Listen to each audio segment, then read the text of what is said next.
नमस्कार, अमर उजाला बोनस में आपका स्वागत है। मैं हूं शुभम शंखधार। इन दिनों अगर आप बाजार में ट्रेड कर रहे हैं, बाजार में निवेश कर रहे हैं, तो कई दुविधाओं के बादल दरअसल आपके ऊपर हैं। मुंबई से मैं ये स्टूडियो से ये शो कर रहा हूं। मुंबई से ही एक बड़े खास मेहमान आज उन दुविधाओं का जवाब देने के लिए मेरे साथ जुड़ गए हैं। मेरे साथ जुड़े हैं क्वांटम एएमसी के सीआईओ चिराग मेहता जी। चिराग जी की खासियत यह है कि अगर वो एक हाथ से शेयर बाजार को और दूसरे फाइनेंशियल मार्केट को देखते हैं, तो दूसरे हाथ से उतनी ही बारीकी से गोल्ड, सिल्वर और दूसरे बाजारों को समझते हैं। तो बाजार के मौजूदा माहौल में उनसे बेहतर कोई व्यक्ति नहीं हो सकता था जो बाजार की तमाम दुविधाओं को, तमाम चर्चाओं को एक एक एक हमको एक ऐसा रास्ता दिखा सके जिसमें निवेशक और ट्रेडर ये समझ सकें कि दरअसल बाजार में हो क्या रहा है। हम बाजार के तमाम पहलुओं पर चिराग जी से बातचीत करेंगे। चिराग सर, बहुत स्वागत है आपका समय देने के लिए और हमारे इस विशेष कार्यक्रम में जुड़ने के लिए। शुक्रिया Shubham ji, thank you for that introduction. It was much better and glad to be here. शुक्रिया। शुरू करते सर। तो मेरा पहला सवाल जो है चिराग सर, वो सिंपल लेवल्स को लेकर है। देखिए, बहुत सारे लोग जो हमारे यहाँ दिन में शो में जुड़ते हैं, बहुत सारे जो इस समय बाजार में ट्रेड करने वाले निवेशक हैं, ट्रेडर हैं या निवेश करने वाले निवेशक हैं मध्यम से लंबी अवधि के, उनके दिमाग में एक जो सबसे बुनियादी टॉप ऑफ द माइंड सवाल है वो ये है कि सर ये रेंज कब टूटेगी। बाजार ना तो गिर रहा है और ना चढ़ रहा है। एक लेवल पास होता है, 24,800 का लेवल पास हुआ तो अब ये 200 पे 25,200, 25,300 पे आके अटकने लगा। नीचे 25,000 के आसपास बॉटम बन गया। मुझे लगता है गिरते बढ़ते बाजार से ज़्यादा जो तकलीफ देता है सर, वो साइडवेज मार्केट देता है। क्या आप कहना चाहेंगे इस पर? जी बिल्कुल, हमने जो रनअप देखा है मार्केट में अप्रैल के बाद, काफ़ी तेज़ रनअप देखा है। फिर से हम आ गए थे करीब करीब ऑल टाइम हाइज के करीब। और यहाँ पे दो कॉन्फ्लुएंस ऑफ फैक्टर्स है जो इम्पैक्ट कर रहे हैं मार्केट में। एक एक तरफ हमें लग रहा है कि ग्रोथ कहीं ना कहीं थोड़ा सा स्टॉल हुआ था और उम्मीद है कि ग्रोथ आगे जाके रिकवर होगा, क्योंकि काफ़ी सारे लीवर्स हैं आगे चल के इकोनॉमी के लिए। सो एक तरफ वो एक पॉजिटिव मोमेंटम या सेंटिमेंट बोल सकते हैं from an economic factor perspective, और दूसरी बाजू वैल्यूएशन की गैमेट है जहाँ पे हमें लगता है कि वैल्यूएशंस कहीं ना कहीं ब्रॉड मार्केट के लिए थोड़े से स्ट्रेच हो गए हैं। सो इन दो कॉन्फ्लुएंस में फंसा है मार्केट। पॉजिटिव ट्रिगर्स अभी तक विजिबल नहीं है, हालांकि काफ़ी सारे एक्सपेक्टेशंस है वो पॉजिटिव ट्रिगर्स को लेके। बट जब भी वो विजिबिलिटी आएगी वो इकोनॉमिक इंडिकेटर्स में, कहीं तभी तभी मार्केट वो ऊपर के लेवल छू सकता है। और उसके पॉजिटिव इंडिकेटर्स आने को अगर थोड़ा सा टाइम लगता है तो कहीं ना कहीं हमें थोड़ा सा और करेक्शन मिल सकता है, क्योंकि वैल्यूएशंस थोड़े से हाई है मार्केट्स के लिए। सो आई थिंक थोड़े टाइम के लिए हमें ये रेंज बाउंड मूवमेंट को ही आगे देख सकेंगे हम मार्केट के लिए। और आई थिंक ये ऐसी मार्केट है जहाँ पे स्टॉक पिकिंग अच्छा करता है, हालांकि मोमेंटम इतना अच्छा नहीं करता है। सो स्टॉक स्पेसिफिक मूवमेंट आपको काफ़ी दिखेगा और मार्केट्स के साइडवेज मूवमेंट एक्सपेक्ट और भी कर सकते हैं। चिराग सर, टेक्निकल एनालिस्ट ये मानते हैं कि जहां से रैली शुरू हुई थी, अगर वहां से 38.2% करेक्ट हो जाए या उससे ज़्यादा करेक्ट हो जाए तो ये माना जा सकता है कि ये जो बुल रन था, शॉर्ट टर्म का बुल रन था, ये ठंडा पड़ गया। आप इस बात से कितना इत्तेफाक रखते हैं कि ये जो बुल रन है ठंडा पड़ गया और आपको नीचे 24,000, 22,000, 23,000 जैसे लेवल दिखेंगे, एक अच्छा करेक्शन 10-15% का दिखेगा, या आपको लगता है नहीं, this is just healthy correction, थोड़ा सा ये डील और वगैरह जिस पर हम आगे चर्चा करेंगे उस पर क्लैरिटी आएगी and we bounce back? Shubham ji, हम थोड़े फंडामेंटल लेड इन्वेस्टर है। ओवरऑल बॉटम अप रिसर्च करते हैं, और वो रिसर्च तो हमें बताता है कि थोड़ी सी ओवर वैल्यूएशन एक्सपेंसिव जोन में ओवरऑल मार्केट चली गई है। तो यहाँ से थोड़ा सा और करेक्शन की उम्मीद रख सकते हैं। बट मैंने कहा अभी थोड़ी सी होप और एक्सपेक्टेशन पे मार्केट अभी है। और जो भी हमने रिजल्ट्स भी आते हुए देखे हैं अब तक, वो थोड़े से मिक्स्ड आते हुए देखे हैं, और जी। उस वजह से थोड़ा सा प्रेशर रह सकता है मार्केट्स में और थोड़ा सा करेक्शन देख सकते हैं। But I think over long term, medium to long term की बात करें तो वो dip I think should be bought into, क्योंकि इतना कुछ इकोनॉमी की तरफ से कोई हालांकि ग्रोथ अभी स्लो है, मगर इकोनॉमिक कोई इश्यूज हमें इतने कंसर्निंग नहीं लग रहे हैं कि यहाँ से मार्केट बहुत बड़ा करेक्शन देगा। और जियोपॉलिटिकल और जो ग्लोबल डेवलपमेंट्स थी वो कहीं ना कहीं रिजोल्यूशन की तरफ जा रही हैं, और उस वजह से थोड़ा सा मार्केट में एक सपोर्ट रह सकता है फ्रॉम दैट पर्सपेक्टिव से। यूएस इंडिया की डील हो गई, हमने जैसे यूएस यूके और इंडिया की डील आते हुए देखा है। वैसे कोई फैक्टर्स अगर आ जाते हैं तो थोड़ा सा और पॉजिटिविटी की तरफ मार्केट जा सकती है, बट अगर वो न्यूज़ इतनी अच्छी नहीं होती है तो थोड़ा सा और साइडवेज मूवमेंट हम देख सकते हैं। एक इम्पॉर्टेंट चीज़, क्योंकि आपने रिजल्ट सीजन की बात की सर, काफ़ी सारे नतीजे आ गए हैं, काफ़ी सारे आने वाले हैं, we can say we are in midway. अब तक जो नतीजे आए हैं उनको अगर आपने टटोला हो और उनसे अगर आपको आगे की दिशा दिखी हो, तो आपको क्या लगता है ये जो Q1 के नतीजे हैं कौन से सेक्टर्स के लिए थोड़े बेहतर रह सकते हैं, या आपको लगता है कि अभी यहाँ पेन बचा है? जी, हमने जो रिजल्ट्स आते हुए देखे हैं उसमें बैंक्स, स्पेसिफिकली लार्ज बैंक के नंबर्स हमें काफ़ी कंफर्टिंग लगे हैं। वहाँ पे थोड़ा सा पॉजिटिविटी देखने मिली है, हालांकि निम्स प्रेशर में रह सकते हैं in the short term, but overall जो ग्रोथ ट्रेजेक्ट्री है या जो भी फंडामेंटल्स हम देख रहे हैं इवॉल्व होते हुए, वो थोड़े से पॉजिटिव आते लगे हैं। इंश्योरेंस में हमने रिजल्ट्स काफ़ी अच्छे आते हुए देखे हैं, इंश्योरेंस एज अ सेक्टर। बाकी आईटी में थोड़े से वीक थे। सीमेंट में हमें थोड़ी सी इन्फ्लेक्शन रिजल्ट्स में झलकता हुआ दिख रहा है, क्योंकि थोड़ी सी प्राइसिंग वापस आ रही है, stability in pricing and positivity in pricing वापस आते हुए दिख रही है। सो वहाँ पे थोड़ा सा पॉजिटिव रुख रह सकता है। From a new age sectors देखिए, ईएमएस कंपनीज एक्सेट्रा, उनके नंबर्स अच्छे आते हुए दिखे हैं। आईटी अभी भी वीक है फ्रॉम अ सेक्टर पर्सपेक्टिव, और pharma has been a mixed bag overall. वहाँ पे कोई पर्टिकुलर डायरेक्शन नहीं है, स्टॉक स्पेसिफिक मूवमेंट ज़्यादा है as compared to a sectoral approach. So overall it's been mixed in terms of expectations थी और जो हमने नंबर्स आते हुए देखे हैं, बट दो सेक्टर्स जहाँ पे हम थोड़े से पॉजिटिव हुए हैं ज़्यादा, हमारा पॉजिटिव ही व्यू था और वो कहीं ना कहीं रीआइट्रेट हुआ है। वो है banking as a sector, largely private banks, and secondly is in the insurance companies that we see एक पॉजिटिव मोमेंटम बनते हुए। पॉजिटिव मोमेंटम बनते हुए, तो रिजल्ट से अगर आपको अपनी निवेश की रणनीति में कोई बदलाव करनी है तो ये हिस्सा जो है, ये बात का ये हिस्सा जिसमें चिराग जी ने सलाह दी है, ये आपके काम का हो सकता है। सर, अगली चीज़ ग्लोबल इवेंट्स। जिस ग्लोबल इवेंट पर सबसे ज़्यादा उत्सुकता थी वो थी सर ट्रेड डील, कि अमेरिका के साथ ट्रेड डील का क्या होगा, कौन से सेक्टर। मुझे लगता है सर वो इतनी ज़्यादा खिंच गई कि बाजार ने उसको डिस्काउंट करके पचा कर खा लिया। आपको लगता है कि अब उसका कोई हिस्सा या कोई उसका उत्साह या उस पर कोई रिएक्शन बाजार में आना बाकी है, या अब ये वन ऑफ एक इवेंट हो जाएगा, आप जिस दिन भी डील का अनाउंसमेंट हो वो 15% पे हो, 19% पे हो, 20% पे हो, छोटा मोटा रिएक्शन आएगा और उसके बाद बाजार अपनी दिशा में जाएगा? या आपको लगता है नहीं शुभम, अगर डील का अनाउंसमेंट आएगा तो उसके बाद बाजार उस पर कुछ समय रिएक्ट करेगा? सो हमें नहीं लगता है कि कुछ ज़्यादा इम्पैक्ट आएगा from a trade deal perspective, but दो सेक्टर्स में इम्पैक्ट आ सकता है, एक है फार्मा और दूसरा है आईटी।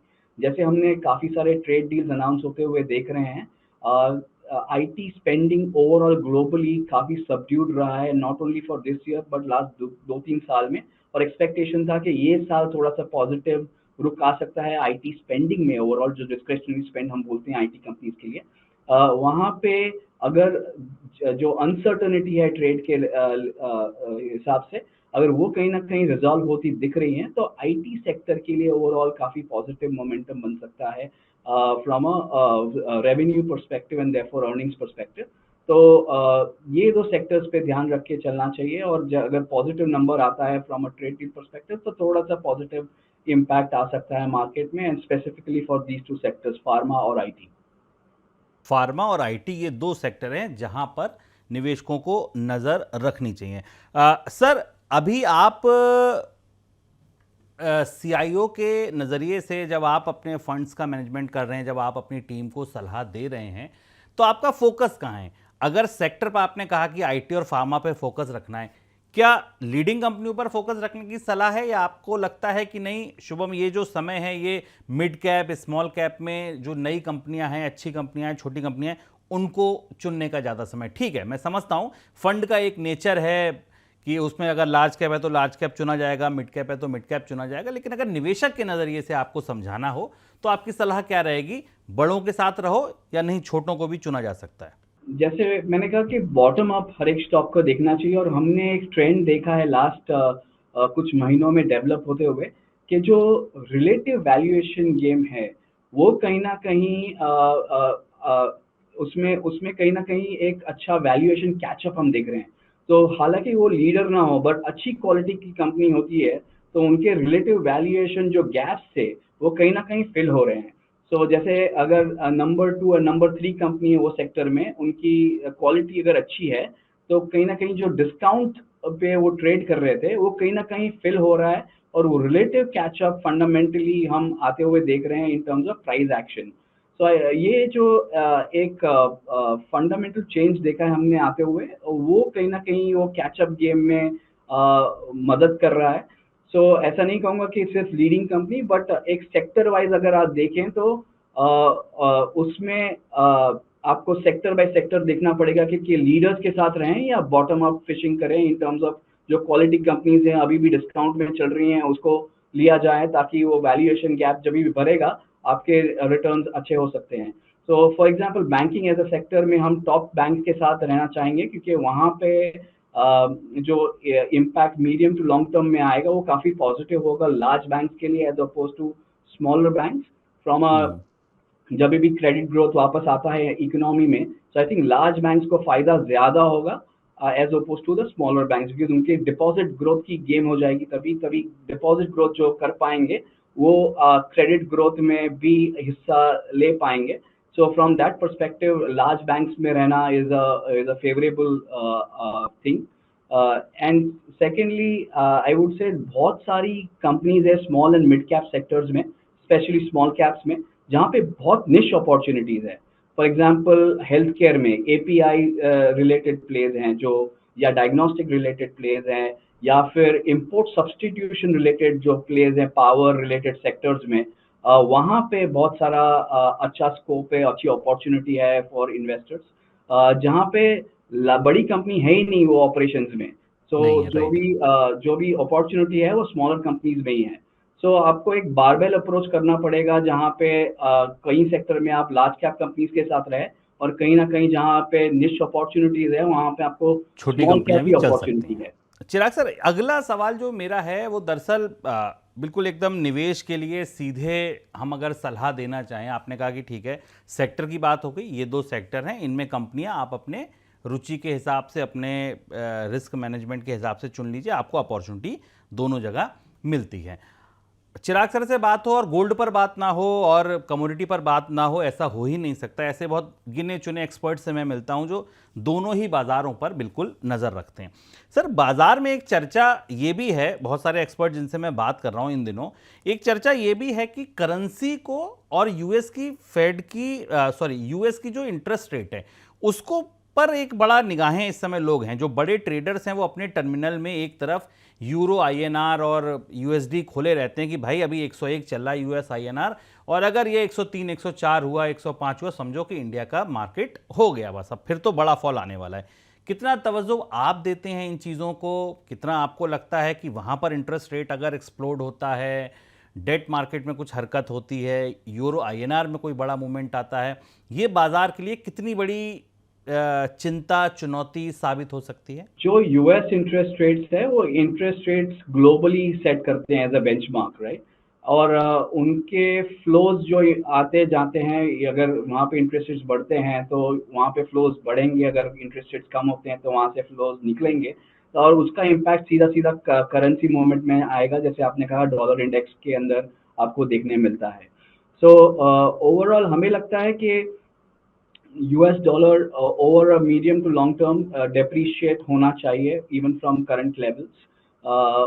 जो यूएस की डेट एंड डेफिसिट सिचुएशन है, आई थिंक बहुत प्रिकेरियस है, वहाँ पे काफ़ी दबाव है in terms of deficit and debt, जो यूएस ने अभी बिल लाया है, वन बिग ब्यूटीफुल बिल जिसे बोलते हैं ट्रम्प राइट। का, तो वहाँ पे भी डेफिसिट बढ़ने की क्षमता ज़्यादा है एज कम्पेयर टू डेफिसिट कम होना।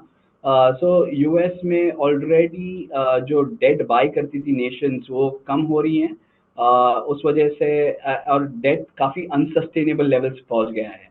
सो over medium to long term I think dollar pressure में रहेगा।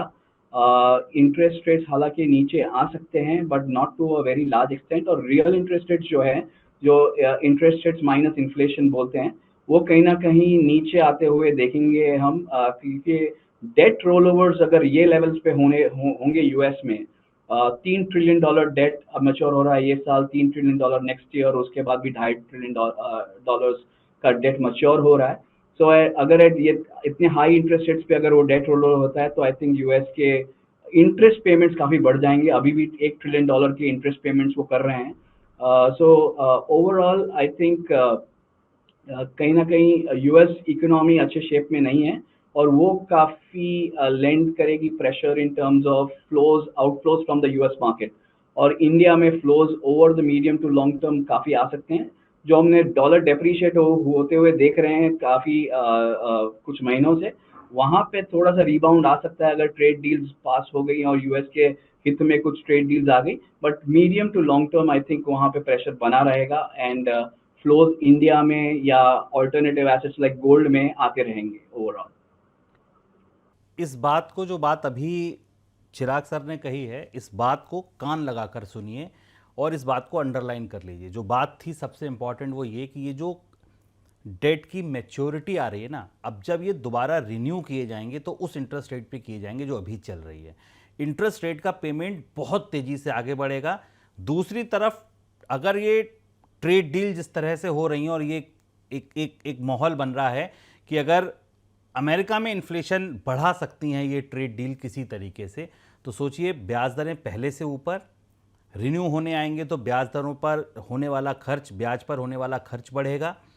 ट्रेड डील की वजह से अगर महंगाई बढ़ी तो हाथ और बंध जाएंगे फेड रिजर्व के कि वो ब्याज दरों को नीचे ला सके, और ऐसे में निश्चित तौर पर अमेरिका की इकोनॉमी संकट में फंसेगी। और अमेरिका एक ऐसा कंट्री है, एक ऐसी जगह है कि अगर बारिश हुई वहां तो आप समझिए आपके यहाँ तूफान आया। सर, एफआईआईज जो आपने बात कही कि मीडियम से लॉन्ग टर्म में ऐसा होगा कि शायद बाजार में पैसा आए, अभी पिछले 4-5 दिन में सर 10-11 हज़ार करोड़ की बिकवाली एफआईआईज की तरफ से आ गई है। क्या वजह है? क्या ये जो नतीजे हैं ये पसंद नहीं आ रहे हैं या कोई और वजह है इसके पीछे? अगर आप रिलेटिव वैल्यूएशंस की बात करें तो India as a market expensive है। हालांकि ग्रोथ है इंडिया में, बट ग्रोथ के चलते हुए जो वैल्यूएशंस है, अगर ग्रोथ भी प्राइस कर ले वैल्यूएशंस में, तो बाजार थोड़े से ओवर स्ट्रेच्ड या थोड़े एक्सपेंसिव लग रहे हैं ये लेवल पे। तो कहीं ना कहीं एक पॉसिबल है कि उन्होंने थोड़ा प्रॉफिट बुक किया हो, और इंटरेस्ट रेट्स में इटसेल्फ आपको अगर 5-6% का रिटर्न मिलता है डॉलर टर्म्स में विदाउट टेकिंग करेंसी रिस्क, तो कहीं ना कहीं थोड़े से आउटफ्लो उस वजह से हो सकते हैं। और दूसरे मार्केट जहाँ पे थोड़े से अट्रैक्टिव वैल्यूएशंस हैं, वहाँ पे भी डाइवर्ट हो सकते हैं फ्लोज, क्योंकि फॉरेन एफआईआई जो लॉन्ग टर्म मनी है, वो कहीं ना कहीं रिलेटिव वैल्यूएशन देखते हैं, और उनके पास काफ़ी सारे ऑप्शन होते हैं इन्वेस्ट करने के लिए। और उसके चलते हुए Indian market on a relative basis काफ़ी महंगा है, नॉट नॉट थोड़ा महंगा बट काफ़ी महंगा है as compared to other markets. So I think उस वजह से थोड़े टैक्टिकल शिफ्ट हो सकते हैं ओवर टाइम, बट हमें लगता है कि काफ़ी सारा पैसा यूएस से बाहर निकल सकता है, पॉसिबिलिटी काफ़ी ज़्यादा है, और वो कहीं ना कहीं ग्रोथ ढूंढेगा। और अच्छे वैल्यूएशन अगर इंडियन मार्केट्स में मिले तो आई थिंक इंडिया में काफ़ी पैसा आ सकता है over the medium to long term. So we are optimistic on that, and थोड़े वैल्यूएशन की इम्पैक्ट की वजह से आई थिंक ये आउटफ्लोज हमने देखे हुए। देखे हैं, ओके सर। अब स्टॉक स्पेसिफिक थोड़ी सी बात कर लेते हैं। बाजार में सर थोड़ी सी गिरावट आई है, लेकिन जो बड़े डार्लिंग शेयर होते थे उनमें तेज गिरावट देखने को मिल रही है। आप रिलायंस देखिए, 150-200 रुपए नीचे आ गया, और अभी तो आप कह रहे हैं कि गिरावट बढ़ सकती है, अभी तो वो शुरू नहीं हुई है जिसे शुरू होना है। आप एशियन पेंट्स देखिए, तो इन शेयरों में सर, क्योंकि अब ये बड़े शेयर हैं, अगर इनमें ही गिरावट है तो नीचे तो पेन बढ़ सकता है।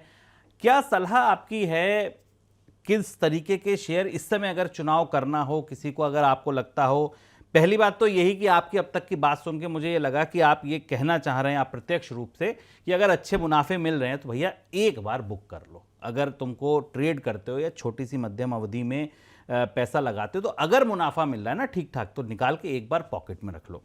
अगर सर नया खरीदना है, कोई 4 5 6 शेयर ऐसे जो आपको लगता है अगर किसी को नया इन्वेस्टमेंट डालना है, धीरे धीरे कहाँ एक्यूमुलेशन शुरू करें? सेक्टर आपने बता दिए, लेकिन क्या स्टॉक स्पेसिफिक अगर हम उतरें तो वो कौन से स्टॉक्स हो सकते हैं? और दूसरा, क्या इस बात से आप मेरी मुतमईन है जो मैंने आपके बिहाफ पर बोली कि एक बार प्रॉफिट बुकिंग कर लें?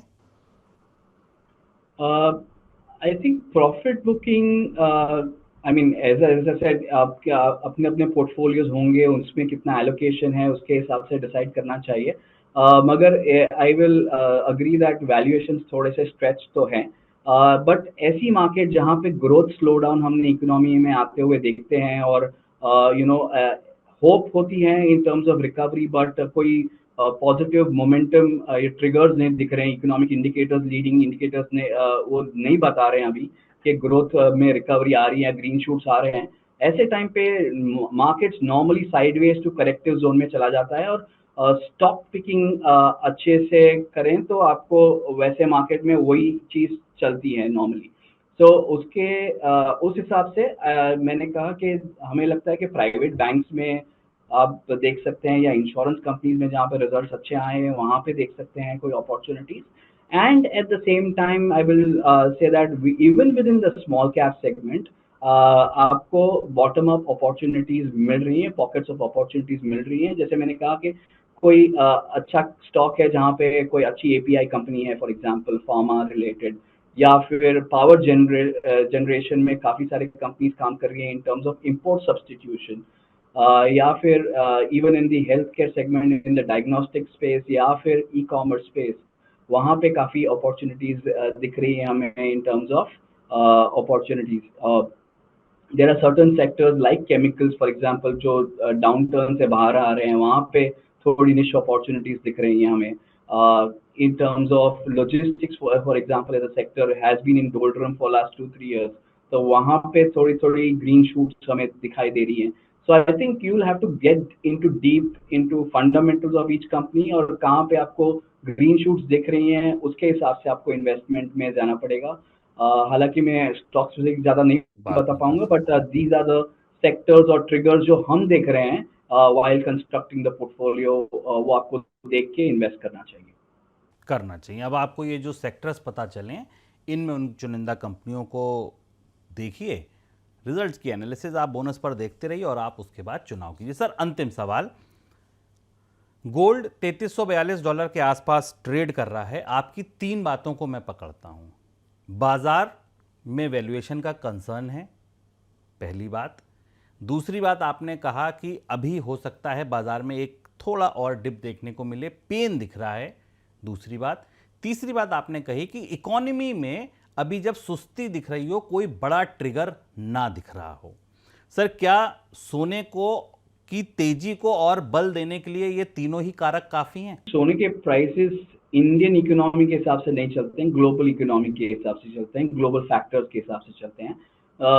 वहाँ पे हमें मीडियम टर्म ट्रिगर्स तो काफ़ी अच्छे दिख रहे हैं गोल्ड के लिए। अगर ये जियोपॉलिटिकल और ट्रेड रिलेटेड जो अनसर्टेनिटी है, वहाँ पे कहीं ना कहीं कुछ रेजोल्यूशन आते हैं या रिजॉल्व हो जाते हैं, तो वहाँ पे कहीं ना कहीं हमें थोड़ी सी नरमी आ सकती है गोल्ड के अंदर।